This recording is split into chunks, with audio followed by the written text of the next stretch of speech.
You're listening to episode 44, Lisa's story, a daughter with sickle cell anemia.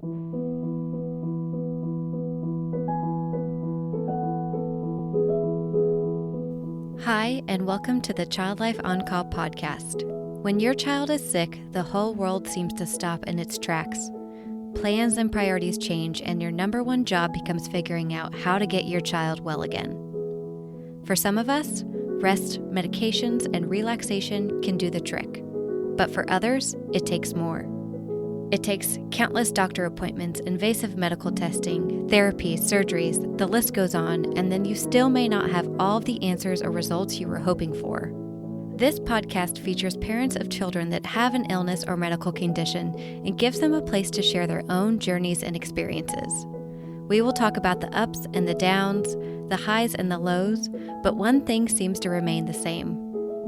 Children are resilient and teach us more about ourselves and the world than we could ever imagine. Thank you so much for lending a listening ear and opening up your heart to these families and this podcast. I'm your host, Katie Taylor. I come from a family of really strong women, but seeing her just being strong and then also, just leaning on us in the moment when she's, weak, or it makes me feel as if, I should, look for somebody to lean on as well. Hello and welcome to the Child Life On Call podcast. I am Katie Taylor, a certified child life specialist and your host. If you are new to this podcast, I am so happy that you are here. And you may be wondering what in the world a child life specialist is and why am I doing this? Basically, a child life specialist is someone who works with children and their families to help them cope with challenges associated with life events, illness, hospitalizations, and so much more. And this podcast started as a place for parents to be able to share their stories and experiences in the hope to find a community when you feel really, really isolated by your child's illness. And I think what we've learned throughout these past episodes is that really, regardless of diagnosis, you're able to find little nuggets of information and experiences and stories that can resonate with you when you're feeling really alone. So that's kind of the purpose of this podcast. And so I'm very glad that you were here today, especially because it is September, and September is a big awareness month for lots of different things. And it happens to be Sickle Cell Anemia Awareness Month. Sickle cell is an inherited blood disorder that affects over 100,000 Americans, and predominantly it affects Black and African Americans as well as Hispanics. So to give you a statistic about how prevalent sickle cell is and why you should be aware of it and listen to this episode, according to the Center for Disease Control, the CDC, sickle cell affects 1 in 365 births of Black or African Americans. So it is just so prevalent and it is all around us. And so it is important to be educated and be aware of why it's happening and what we can do to support those families who are dealing with sickle cell. So I am so honored to be able to share with you my conversation with Lisa Sykes. She shares with us her experience of having a daughter who has sickle cell and actually a son that does not. I don't want to waste any more of your time and I want to get right to Lisa's conversation. So let's get started. I'm pleased to introduce you to Lisa. So my name is Lisa Sykes. I'm originally from South Florida, from Fort Lauderdale. Actually met my husband while we were in college, our junior year at Florida A&M University. We currently live in Jacksonville with our two little kids, Reggie and Riley.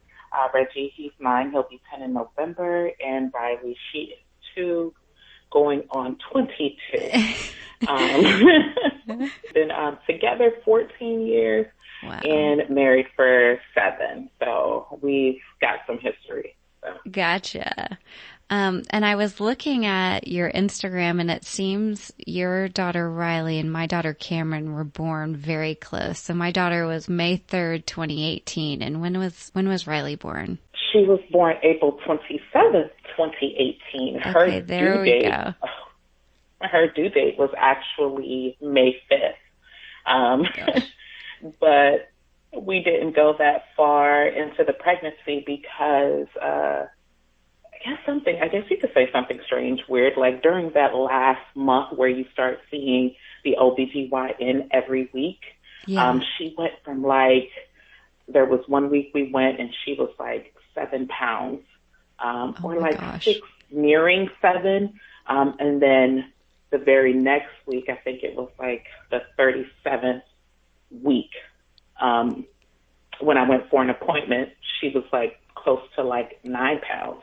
And they Oh was my like, gosh. this has to be wrong. Something's wrong. We've been having issues with this machine. And so they send, they send me to a team of specialists. It's called the Rock Clinic here in Jacksonville, Florida, and it's a specialist team. They monitor women who have high risk pregnancies. Sent me there, had me do all types of tests. And they were like, nope, they're measuring pretty accurate. She's roughly about 9 pounds. So they were thinking maybe, you're having some type of condition, because I was very swollen. I was in a lot of pain. So they monitored me for all types of,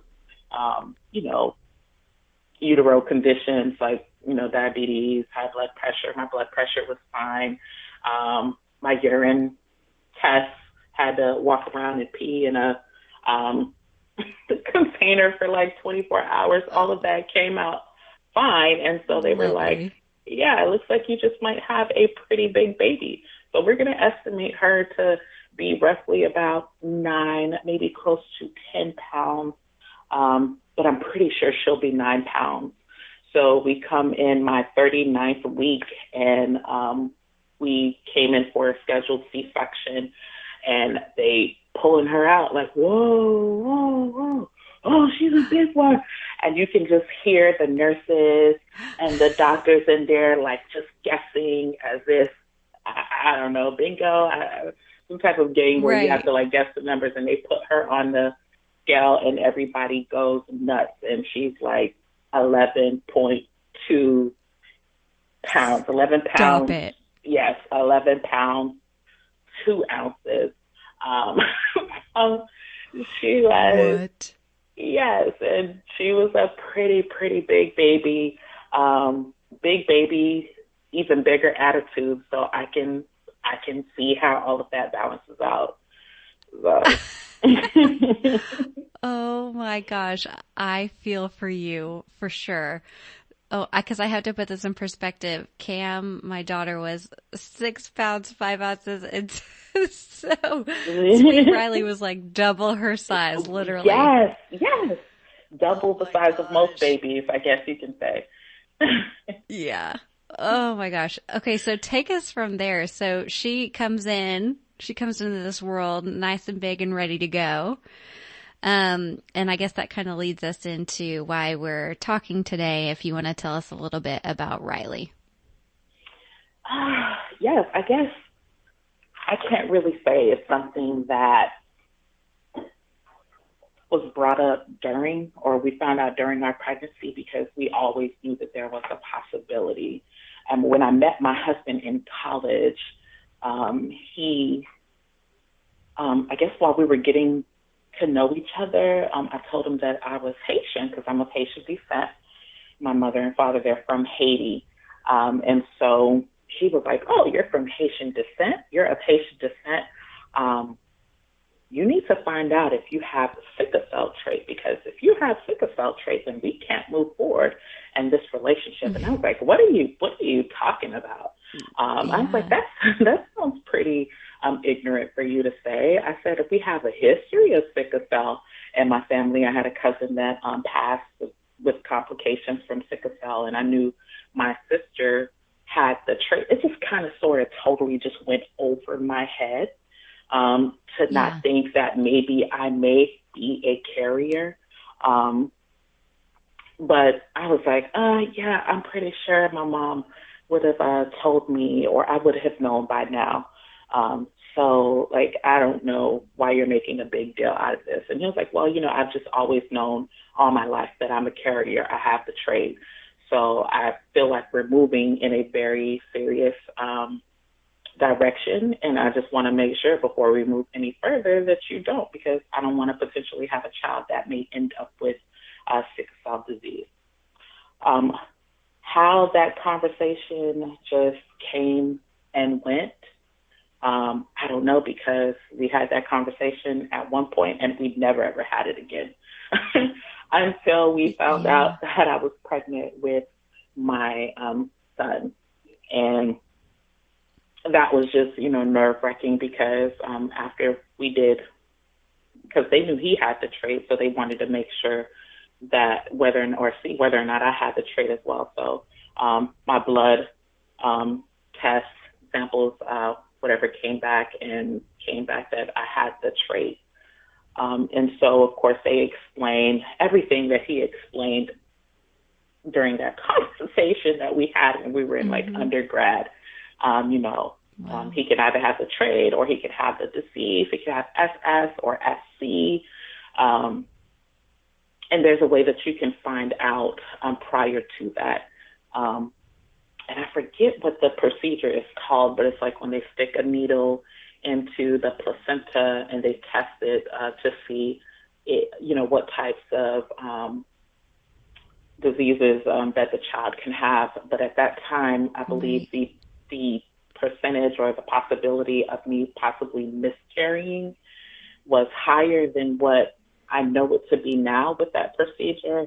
I was like, I was like, it's not going to make much of a difference anyway. So I opted out of having the procedure. And so, of course, when he's born, it takes weeks. Well, I think maybe like a week or 2 weeks at least for you to get those results. And it was just like nerve-wracking. And we finally got the envelope in the mail, and it took 2 weeks. And my husband, he comes from, I guess you could say, a medical background. His father is a physician. And so he's always just known, like, if there's something that's positive, you'll usually get a call and you'll get it within a couple of days or at least a week. And so this had been 2 weeks, and he was like, I just feel really good. And of course, we got a letter in the mail. And he was like, if this is a letter, then more than likely he doesn't have it or he has the trait. And so we opened the letter, and boom, he just has the trait. And so we were excited, happy, relieved to know that my son just was a carrier of the trait. And then fast forward 7 years, we just hoped, I guess, for the same thing. And I was like, I guess, God, looked out, the first time. I'm pretty sure he'll look out again. I mean, we're good parents. Why wouldn't he afford us the opportunity to bring in, a healthy individual into the world? Like, so, hey, let's give this baby thing a try. So, of course, I opt out the second time while I was pregnant with my daughter, Riley, on having the procedure as well, because I felt like it wasn't going to change my decision, or whether or not I wouldn't terminate the pregnancy, because they wanted me to do it early enough so that I can make that decision early on. So I was like, I just want to, enjoy this pregnancy, enjoy every moment of it. That's something that I don't want to know right now. Let's just figure it out when that time comes. So fast forward to me giving birth, and it was about a week. I hadn't heard anything. And then 2 weeks, I think, went by, and I hadn't heard anything. And so I'm feeling good, because I'm thinking about how things had gone the first time around when I had my son. Yeah. So I'm feeling good. And then finally, while I'm home, struggling, trying to breastfeed, I finally get a call. And actually it was a voicemail, and it was not the hospital where I had my daughter, but it was like a specialty hospital here in Jacksonville, Nemours Hospital. And they left a message like, hey, we've been trying to get a hold of you, and your voicemail's been full. So finally give them a call back, and that's when they provided me with the results. So it wasn't that, she was healthy, she was fine. It's just that my voicemail had been full and they couldn't get in Oh contact with gosh. me. So, yeah, so they finally gave me her results and, broke it down, told me that she had the SS as opposed to the SC. Because at first when they gave me the results, I was like, okay, she has, sickle cell disease, so I'm just going to pray and hope that the sentence that follows next is that she has SC, and this is how we're going to manage it. Boom. Of course, it didn't work out that way. Yeah. And so they shared with me that she had the SS, and told us what our next steps would be in terms of meeting with the hematologist, physicians, so that we can properly just manage or begin to manage her care. So I guess you could say that was my experience. Or Yeah. I just think about like you sitting on that couch breastfeeding, which is already like just such an emotional experience. And then getting right. that phone call and, have kind of like already in your head been through this situation before and having to go through it again. And I imagine that was really difficult. Yes, it was extremely difficult. In fact, I would say that I fell into a deep depression. And shortly after, like I probably tried for another month and a half. And I just couldn't really like push myself to do it anymore. Um, Yeah. she was such a good baby, sleeping, and I just started to notice that as she slept, she would sleep for her 3 hours. She was like clockwork on like a really good schedule. So I noticed that I would sleep for 3 or 4 hours with her. And then you just know, Yeah. just that bonding that you have while you're breastfeeding, looking at them, admiring them. It's just every single time just put me in such an emotional state, that I just felt like I couldn't enjoy that moment. Just looking at her Right. and thinking of, her results and all of the pain, that she'll have to experience. It's like I just couldn't do it. And so I was like, okay, well maybe if I'll try to pump. And clearly pumping is just a supplement. It aids, it helps in that, but you really get your production from the actual act of breastfeeding. So the pumping part really didn't last long, especially after like finding myself one time just pumping and just falling, like bursting into tears. Like I just couldn't do it. So that didn't last long. I'm so glad you shared that because it's like it is such an emotional roller coaster plus everything that you're dealing with too, and the fact that you had the foresight to know like this isn't working for me, and if it's not working for me, it's not going to work for her, and then I can't be a good mom to Reggie or to Riley or a good Right. it's just the trickle down effect, and you have to make those hard decisions, and the fact that you could do that at that time is pretty amazing. Oh, thank you, because I wasn't really sure if I was holding it up, but I had my husband there to be. I think he was strong for the both of us, which Yeah. I didn't really know if he would be able to, because when he got the results as well, because when she called, I called him, and we conferenced him. And at this time, he was in the fire academy. He was in like recruit school to become a firefighter. Oh wow. And that's probably like I just remember him coming home in tears. I had never ever seen him cry like that before. Um, so, but I think after maybe like just talking to his dad, our family members, we have a praying family. I think it allowed him to be a little stronger, and it provided him to have the strength that we both needed, to make it through that moment. So he was definitely my rock. Man, it seems like he had a pretty he was able to kind of look at it rationally, and then you take turns the other way, right? Where you do that for him, and it's like, it Right. truly is like the partnership where one person, they never say it's 50-50. It's like sometimes I'm 80 and you're 20, and then Right. we switch and we have to Yes, go back and forth. And, exactly. the praying family is a big thing too, because, it's, of course, your tight-knit family, the four of you who are dealing with this diagnosis, but the grandparents and the aunts and the uncles and the cousins, they all All feel that right. too. And then with your previous experience of losing a cousin, it definitely hits hard. It did. Would you be able to tell us a little bit about sickle cell disease? And, it's a blood disorder. And can you elaborate on that for some of us who don't totally understand what it is? And it's interesting because I thought I knew all that I needed to know about sickle cell, especially when I met my husband and we had that conversation. But it wasn't until I actually had Riley and all of the knowledge that the hematologist provided us, I realized, hey, I don't even know half of the information that is out there to know. But sickle cell disease, it's a blood disorder that affects the hemoglobin.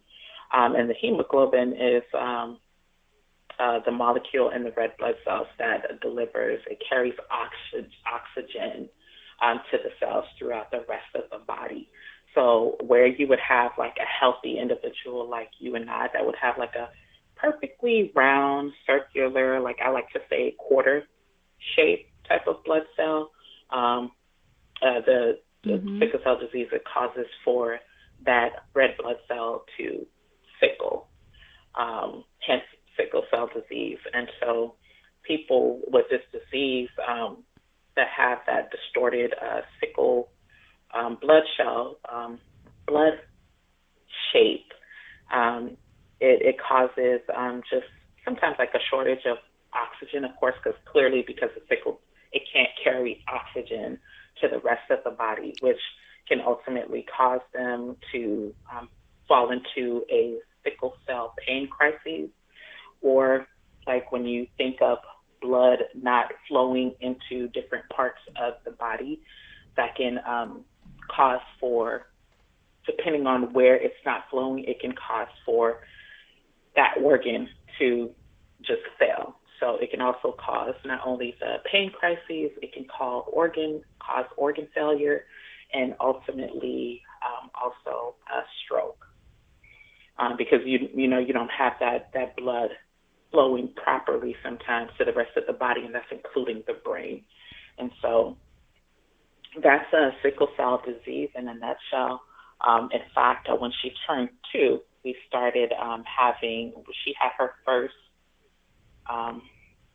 it's called a transcranial Doppler, where they test to see if the blood cells are flowing properly to the brain.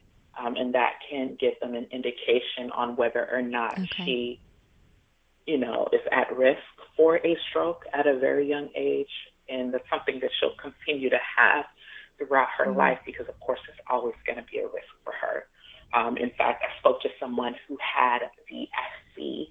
I had known this person for a while, didn't know she had the disease. And, SC is a milder form.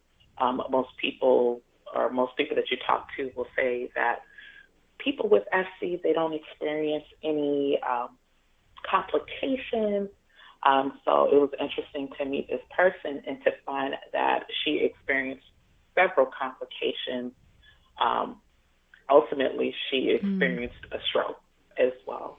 And she had to learn to walk all over again. So, of course, that sent my mind thinking again, like, oh, my God, if she has SC and she has to experience all of this, like, I can only imagine what, Riley is going to have to experience. But, yeah, that's sickle cell disease.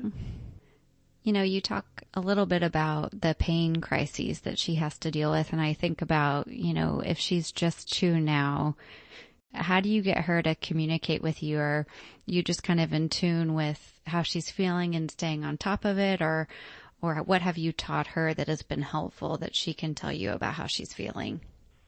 Yeah, it's so interesting that you asked that, because she's only really, like, probably within the last, she's 2. I think her first pain crisis was like shortly after she turned 2, maybe like a month or 2 months. And at that point, she wasn't communicating as well as she communicates now. So right now, she's speaking in full sentences. She can tell you, "Oh, Mom, that hurt me," or I hurt. But at that time, it's just, you just know your child. So, as I mentioned before, she's like on a pretty strict schedule. Like, the girl doesn't play about her sleep. Like, my son, on the other hand, he will stay up till 5 a.m. if you let him.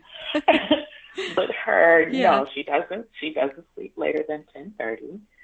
Roughly around 2:30, she's ready for another nap. You can let her stay up till maybe about 8. At 8 o'clock, sometimes she will grab her blanket and walk towards the bedroom to indicate, "Hey, I'm ready to go to bed." But this what time a dream child! Oh my yes, gosh! yes, she was a blessing from God. My son is nothing like that. So, you just know your child. And, this time in particular, she was just real fretful. And I assume, maybe she was just, tired, ready to be, laid down. So I laid her down in bed.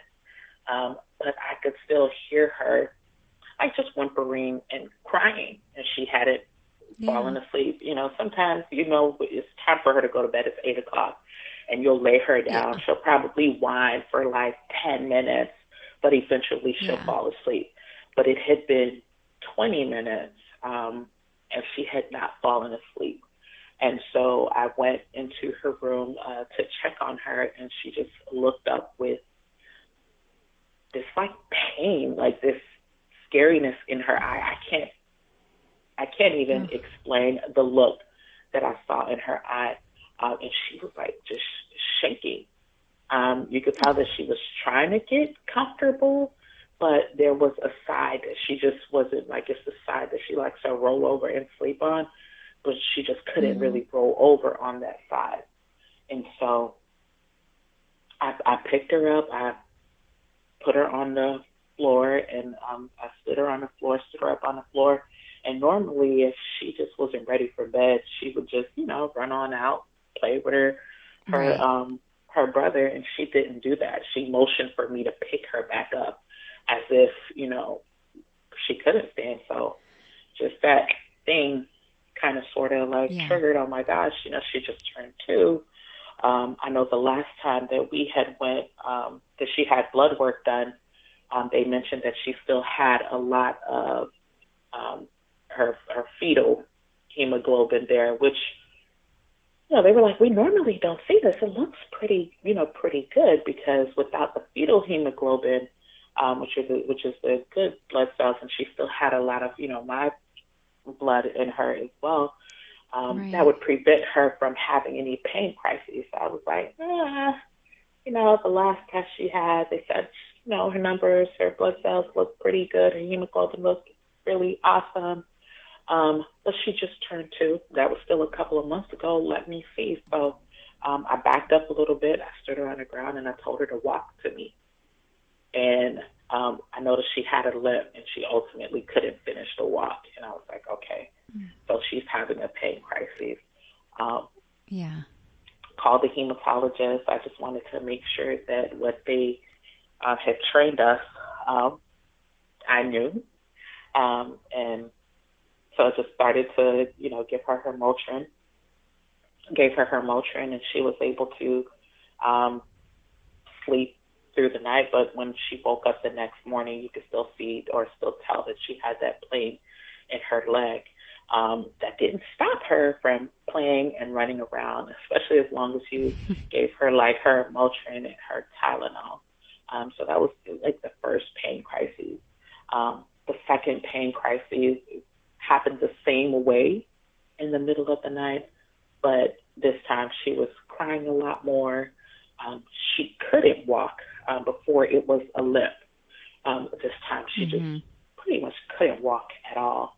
And then instead of the 24 hours, this one lasted anywhere from like 48 to 72. It just seems like that each crisis got worse. Her most recent one didn't, and it wasn't even an issue of walking. You could see that she had a little bit of a limp, but I would lay her down. She wouldn't be able to like lay down. She would flip over. She would turn over. She wouldn't sleep. She kind of wanted you to coddle her, so I had to like sit up in the recliner with her all night in order for her to sleep. And whenever like I tried to like pick her up by her arms, like depending on how I picked her up or I held her, she would say, "Oh, that hurt. Don't do that. Don't do that, mommy." Or when my husband would try to hold her, or my son would try to, kiss her or hold her, she would be like, "Oh, don't kiss me. That hurt. That hurt." You can kind of tell this time around the pain was like all over her body. Right. Particularly like her stomach, because when we took her to the hospital, they felt for her spleen, which is something that they teach us to do, and that's something that I've always been nervous about. Like, I just know I'm going to mess this up, because being a physician or anything close to a physician, I don't think that was just ever in my calling.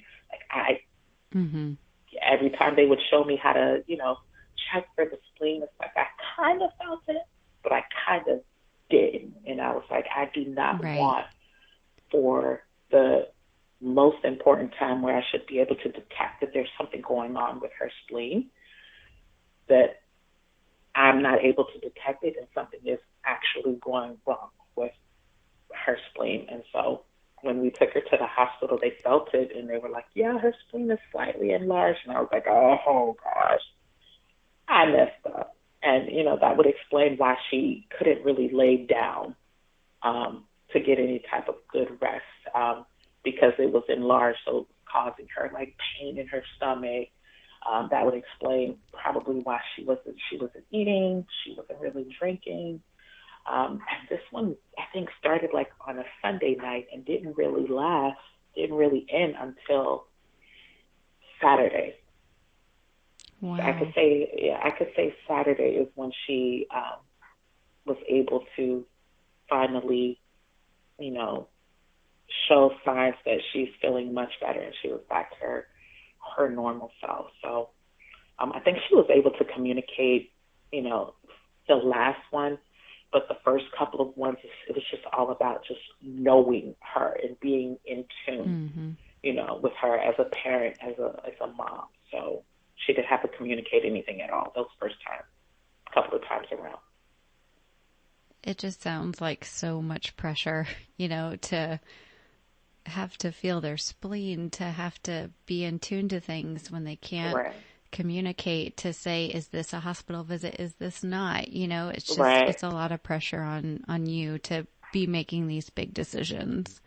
Right. And I'm just kind of wondering, like, what do you think has helped you kind of cope with all of this? And, how are you dealing with it, having to have this heavy load on you? I think just knowing that I have someone else that's watching, and just knowing that, what she's going through, I've literally had to find strength in her strength. The strength that she shows makes me strong.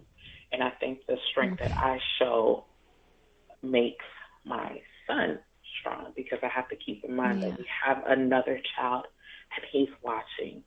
And no matter how much he prayed for a brother, I know that he loves me. I know that he loves his sister. So I always see that when I begin to worry, he begins to worry. And, nothing is private these days. Whenever I'm sending a text message, there's always eyes over my shoulder, Yep. And so even the last time when she was in the hospital, while my husband was texting me, he's looking and he's like, "Oh my gosh, is Riley going to be okay this time?" And, he said to me, Mom, I think I'm a little worried, and Yeah. it just kind of put me in a different place, to where I have to cope so that I can help him cope. Like I have to find strength in her strength so that he can find strength in my strength. Because he's just started school, we're doing things virtually for now, depending on how things end up. So I didn't want anything to have an effect on, it's already stressful for them just doing things virtually, and the situation that they're in. COVID has, played a big part, I think, in their lives, and just his feelings. He talks to me a whole lot about his feelings about, just COVID. And so I just didn't really want that to be another thing to affect him and affect his schooling, especially, I think, since they were only literally a week in to virtual school. So I think that's how I cope, just finding strength in the strength that she has. It's pretty amazing, like how these little babies, these Right. children, these teens that don't have near the life experience that we do, we can just really look at them and see how they deal with things and get strength from them. It's pretty amazing. Yes.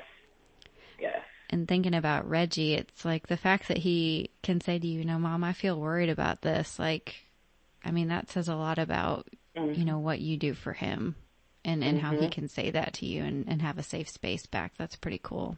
Yes. We always welcome opinions. We keep an open line of communication, probably a little too open, because sometimes, Mom, no Feel offense. Your feelings. Yeah, Mom, no offense, but, and I'm like, okay, you get a cap back to yourself. These lines of communication are a little too open, okay? I'm waiting for that. My son just turned 5, but like it's already starting. Yeah. If you could go back to yourself sitting on that couch and getting that phone call about the news about Riley, I'm thinking about another mom that may be listening to this podcast right at the beginning. What is something you would share with them that you've learned over these past couple of years? Or maybe something you wish that you had known?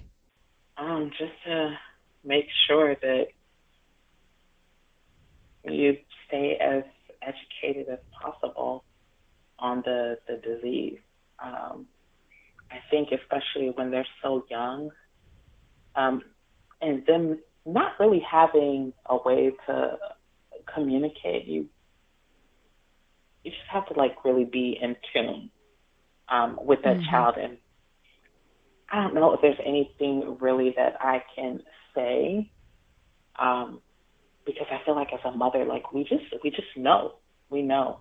But if there's any like piece of advice that, I can give, is just making sure that you continue to be educated on the topics, the subject, the research of sickle cell, because people living with sickle cell today is nothing like, they live pretty fairly normal lives.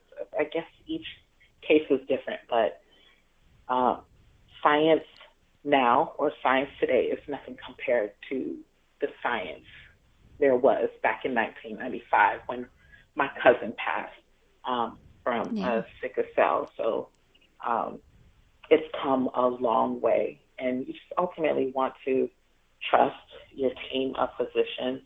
We've been blessed with a phenomenal team of hematologists, physicians here in Jacksonville, and I trust them wholeheartedly. So trust your physicians. I know a lot of times we Google.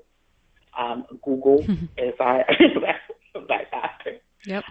Like my father-in-law said. Yeah, Dr. Google. My father-in-law said, people come in and they pre-diagnose themselves by the time they come to the appointment. So we're all guilty of that. Yeah, so just make sure you're just, educated.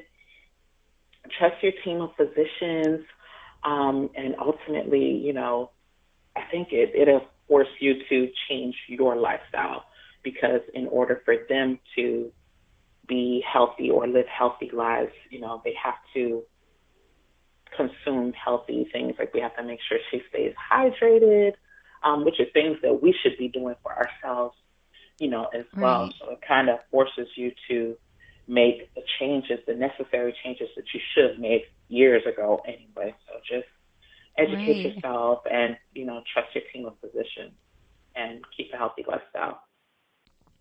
I love that because it's, those are some tangible things that you absolutely can control. We have so many resources at our fingertips, and, the first thing that's up on Google may not be good, but the second one Right. may be, and you can actually do that. And the staying hydrated, I love that. It's another super specific thing that you may not even be processing yet at the beginning, but it's a small tangible thing you can do. And I really like that you shared that. So thank you. Yes. We all have our water bottles and our water goals for the day. So, yeah. If you could tell us that one thing that sweet little going on 22-year-old Riley has taught you, since she's come into the world, what would that be? Girls are strong, but it's okay for them to be weak too. And I say that because I come from a family of really strong women. I don't think I've ever seen my mother cry. Single parent, single mother, 4 kids. We don't cry. We don't show emotion. But seeing her just being strong, and then also, just leaning on us in the moments when she's, weak. It lets me know that, or it makes me feel as if, I should, look for somebody to lean on as well, like leaning on my husband in the moments when I'm weak as well. So I think that would be the one thing that, I've learned, from her. Like, it's okay to cry. It's okay to have a moment. Yeah. It's okay to be vulnerable. It's okay to need to be held, all of that is okay. And you can still be identified as a strong woman. So, I would say that's what I've learned from her.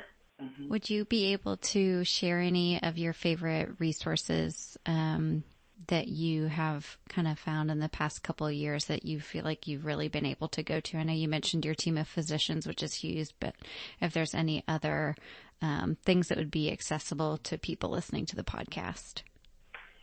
Yes. So there is an Instagram group called Sickle Cell 101.